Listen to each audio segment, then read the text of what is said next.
오늘 본문은 요아스의 아들 아마샤의 통치에 대하여 말씀하고 있습니다. 먼저 아마샤의 어머니를 소개하는데 그녀는 예루살렘 사람 여호와 앗단이라고 이야기합니다. 그러면서 아마샤가 여호와 보시기에 정직히 행하였다라고 이야기합니다. 즉 아마샤가 다른 왕들에 비해서 하나님 앞에 정직히 행할 수 있었던 이유는 바로 그의 어머니 때문이었습니다.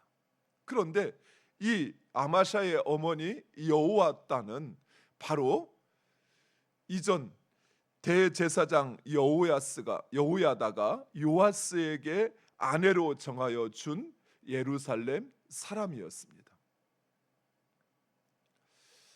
여후람이 아마샤의 할아버지였던 여후람이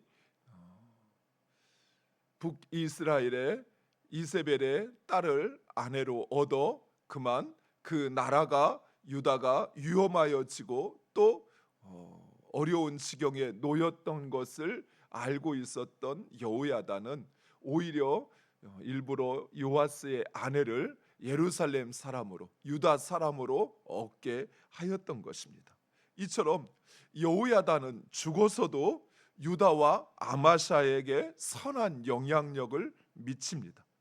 반면에 아마샤는 요아스를 죽였던 사밧과 여호사밧 이 두 사람을 처형하는데 이 두 사람은 여호야다의 아들이었던 스가랴 요아스 왕이 바로 이 스가랴를 죽인 것에 대한 보복으로 부상당한 요아스를 죽였던 것입니다. 물론 요아스의 그 행위는 마땅히 하나님의 심판을 받아야만 하는 것이었습니다. 오히려 그에게 하나님의 말씀을 전하는 스가랴를 죽였고 그 스가랴는 바로 자신의 생명의 은은이요 또한 자신이 유다의 왕이 될 수 있도록 그 모든 것을 행하였던 사람이기도 했던 것입니다. 그러니까 배은망덕한 일을 했던 것이요 또 하나님의 뜻에 어긋난 일을 했던 것입니다.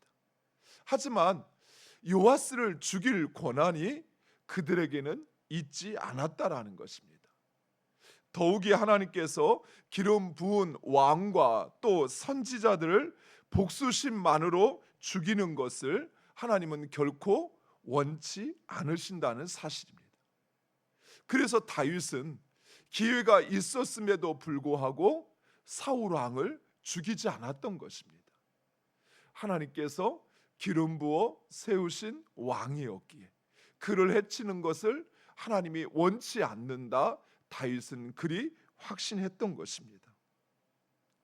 이처럼 요아스는 여호야다의 아들 스가랴 그리고 자기 자신의 죽음 그리고 사밧과 여호사밧의 죽음에 이르기까지 그 책임을 가지고 있다는 사실입니다. 사랑하는 성도 여러분, 여호야다는 죽어서도 사람을 살리는 사람이었습니다.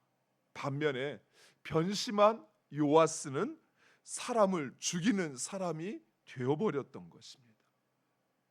사랑하는 성도 여러분, 하나님의 사람은 사람을 살리는 사람입니다. 여러분이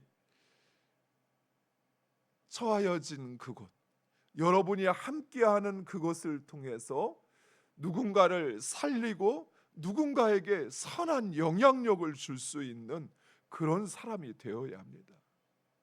오히려 나로 인해서 누군가에게 어려움을 주거나 또는 나로 인해서 누군가에게 부정적인 영향력을 주는 그런 존재가 되어져 버린다고 한다면 결코 그 사람을 하나님의 사람이라 할 수 없습니다.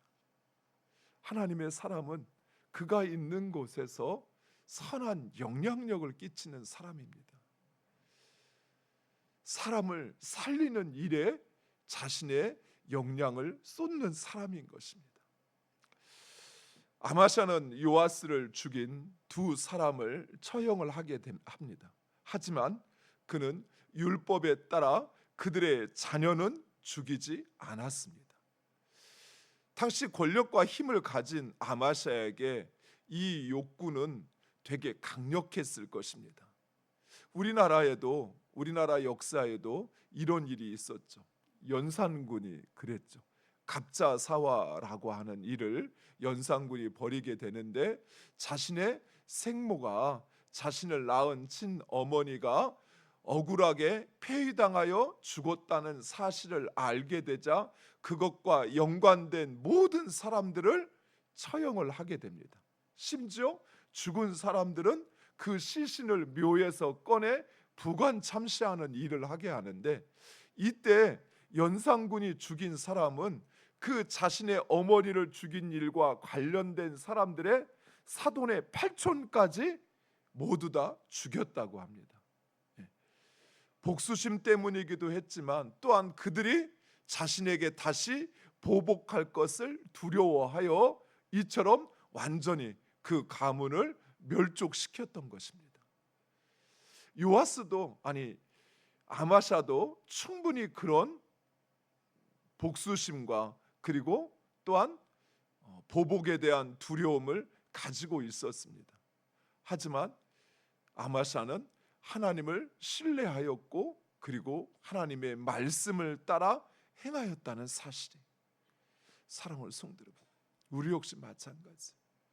물론 우리가 복수심으로 사람을 죽이고 이렇게 하지는 않지만, 우리의 마음 가운데 무엇인가를 행할 때 내가 당한 일에 대한 보복하려고 하는 마음, 복수심에 행하는 것은 결코 하나님이 원치 않으신다는 사실이에요. 오히려 하나님은 우리가 하나님의 말씀을 따라 행하기를 원하십니다. 할 수만 있으면 사랑으로 용납하고 품어주셔야 돼요. 그렇게 하지 못한다 할지라도 우리는 하나님의 말씀에 순종해야 한다는 사실입니다. 본문은 또 한 가지 사건을 우리에게 소개해주고 있습니다. 바로 그것은 에돔과의 전쟁을 위한 준비였습니다. 오늘 본문에 세일로 소개되는 민족은 바로 에돔 족속이었습니다. 이 에돔 족속은 여호람 때까지만 해도 유다에 종속되어 있는 부족이었습니다. 그러나 여호람이 하나님 앞에 범죄를 행하자 그 국력이 약하여졌고, 이 틈을 타 에돔은 독립을 하게 됩니다. 그래서 아마샤는 다시 그 에돔을 자신의 수하에 두고 싶어 전쟁을 준비하게 됩니다. 그런데 유다의 병사만으로는 부족했던지 은 100달란트를 지불하고 북이스라엘에서 용병을 고용하게 됩니다. 그러나 하나님은 북이스라엘과 유다가 연합하는 것을 결코 원치 않았습니다. 북이스라엘은 유다와 동일한 민족이었지만 이미 그들은 하나님을 버리고 떠났기에 그들과 함께하는 것을 원치 않았던 것입니다. 그래서 하나님은 사람을 보내 아마샤에게 북이스라엘의 용병을 돌려보낼 것을 요구하십니다. 그러나 당시 유다에게 있어서 은 100달란트는 어마어마한 돈이었습니다. 왜냐하면 이미 그 이전에 아람에 의해서 유다에 남아있는 그 모든 재물과 은금을 다 빼앗겼기에 지금 이 북이스라엘의 용병을 사기 위해서 이 은 100달란트는 아마샤가 동원할 수 있는 전부였을 것입니다. 이 전쟁에 아마샤는 자신의 운명을, 또 유다의 운명을 걸고 있었던 것입니다. 그런데 하나님의 사람이 찾아와서 이 북이스라엘 용병을 포기하고 돌려보내라 라고 말하는 것입니다. 그러자 아마샤는 인간적인 계산을 하기 시작합니다. 내가 드린 돈이 얼만데 이 돈을 지금 포기하라는 말인가? 만약에 이들이 없이 우리가 전쟁에서 진다면, 그렇다면 그 책임을 어찌하란 말인가? 아마 이런 고민을 했을 것입니다. 그러자 하나님의 사람이 아마샤에게 이야기합니다. 하나님께서 아마샤로 하여금 하나님 말씀에 순종하면 전쟁에서 승리하게 하실 뿐만 아니라 더 많은 것을 얻게 하실 것이다 라고 이야기합니다. 그제서야 아마샤는 하나님을 신뢰하기로 결단을 하고 북이스라엘 용병을 그들을 돌려보내게 됩니다. 아마샤에게는 참 힘든 결정이었을 것입니다. 그만큼 어쩌면 아마샤는 이 전쟁에 자신의 모든 것을 걸고 있었던 것입니다. 사랑하는 성도 여러분, 우리가 하나님을 믿는 그 믿음을 또 그 하나님의 일하심을 얻기 위해서는 때로는 대가를 치루어야 할 때가 있습니다. 고난 없이는 영광이 없다고 말씀하신 것처럼 희생 없이는 결코 그 대가를 무엇도 얻을 수가 없다라는 사실입니다. 때로는 우리의 삶에 하나님께서 희생을 요구할 때가 있습니다. 때로는 인간적인 생각과 또는 내가 쌓아왔던 그 모든 것을 내려놓으라 말씀하실 때가 있어요. 그러나 사랑하는 성도 여러분, 우리 하나님은 오늘 말씀이 하시는 것처럼 승리하게도 하시고 패하게도 하시는 분이십니다. 우리의 승패가, 우리의 성공 여부가 우리가 준비한 노력과 또 수고에 있는 것이 아니라 하나님에게 달려있다는 사실입니다. 우리가 하나님을 신뢰함으로 내가 수고하고 얻어 마련한 그 모든 것을 포기할 때 하나님은 오히려 더 큰 것으로 우리에게 갚아주신다는 사실입니다. 그리고 아마샤는 유다의 병사들만으로 예돔과의 전쟁을 벌이고 그리고 그 전쟁에서 승리하여 예돔의 수도였던 셀라를 점령하게 됩니다. 물론 본문에는 기록되어 있지 않지만 이제 그 예돔 족속의 수도를 점령하였으니 아마 그곳에서 얻게 된 전리품은 아마샤가 포기했던 은 100달란트와는 비교할 수 없는 것을 아마샤는 얻게 되었을 것입니다.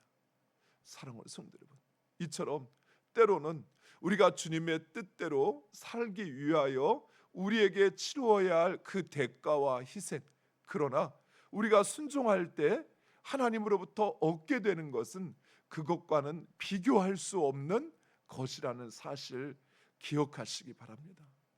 때로는 희생해야 될 때가 있습니다. 그래서 사람들은 망설이지요. 아마샤처럼 인간적인 계산을 합니다.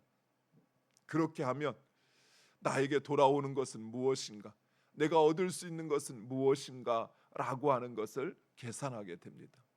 하지만 우리 하나님은 그런 계산을 뛰어넘어 역사하시는 분이십니다. 결코 내가 준비한 병사의 수에 의해서 전쟁이 결정되는 것이 아니라 하나님께서, 우리가 하나님을 신뢰하면 하나님께서 우리의 적은 노력과 적은 수고에도 불구하고 반드시 승리하게 하심을 믿으시기 바랍니다. 그런데 오늘 본문 마지막 13절에 보니까 돌아가던 이 북이스라엘의 용병들은 자신들이 그 전쟁에 참여하지 못하자 그만 그 발걸음을 돌이켜서 유다의 성읍들을 약탈하고 3,000명을 죽였다라고 이야기합니다. 이 사실이 말해주는 것은 이 북이스라엘의 용병들은 단순히 은 100달란트 때문에 전쟁에 참여한 것이 아니었어요. 그들은 바로 그 전쟁에서 얻게 될 전리품, 은 100달란트보다 그 전리품이 더 컸다는 사실입니다. 그렇죠. 싸우지도 않고 대가를 받았으니 그것으로도 충분히 만족할 만했을 텐데 그들이 만족하지 못하고 그 분노를 유다의 성읍들에 쏟았다라고 하는 것은 그 전쟁에서 얻을 전리품이 은 100달란트와는 비교할 수 없을 만큼 컸다라는 사실을 보여주고 있습니다. 아마샤는 바로 그것을 하나님을 신뢰함으로 얻었다는 사실을 말씀하고 있습니다. 또한 이 구절은 하나님을 신뢰하는 자, 그는 하나님께서 승리와 영광을 얻게 하지만, 그러나 하나님을 신뢰하지 않는 자, 그는 결국 죽음을 초래할 뿐이라는 사실을 우리에게 보여주고 있어요. 사랑하는 성도 여러분, 하나님께서 보시는 것은 우리의 외적인 모습보다는 우리의 마음이 지금 어디에 있는가 하는 것입니다. 하나님께서 북이스라엘 병사들로 함께 싸우지 못하게 하신 이유는 그들의 마음은 이 전쟁에 있었던 것이 아니라는 것이죠. 하나님에게 있지 않았다는 사실이에요. 결국 그것은 같은 동족의 죽음을 초래할 뿐이라는 사실입니다. 하지만 하나님을 신뢰하였던 아마사, 그는 하나님이 그에게 약속한 것을 얻고도 충분히 얻었다는 사실입니다. 사랑하는 성도 여러분, 여러분의 마음이 무엇을 향하여 있는가라고 하는 것을 항상 보시기 바랍니다. 전쟁에서 함께 싸우고 있는 것이 중요한 것이 아니에요. 그 자리에 함께 있느냐 아니냐라고 하는 것보다 중요한 것은 우리의 마음이 무엇을 향하고 있느냐라고 하는 것입니다. 우리의 마음이 하나님을 향하고 있다고 한다면 하나님은 반드시 신뢰하는 자를 책임져 주십니다. 하지만 하나님 아닌 다른 것에 우리의 마음이 있다면 그것은 결국 죽음을 초래할 뿐이라는 사실입니다. 여러분의 마음을 지키시기 바랍니다. 여러분의 마음이 오직 하나님만을 향할 수 있도록, 하나님만을 바라보고 하나님만을 의지하고 신뢰함으로 하나님이 우리의 삶에 가져다 주시는 하나님의 놀라운 축복과 은혜를 누리는 여러분 되시기를 간절히 축원드립니다. 기도하겠습니다.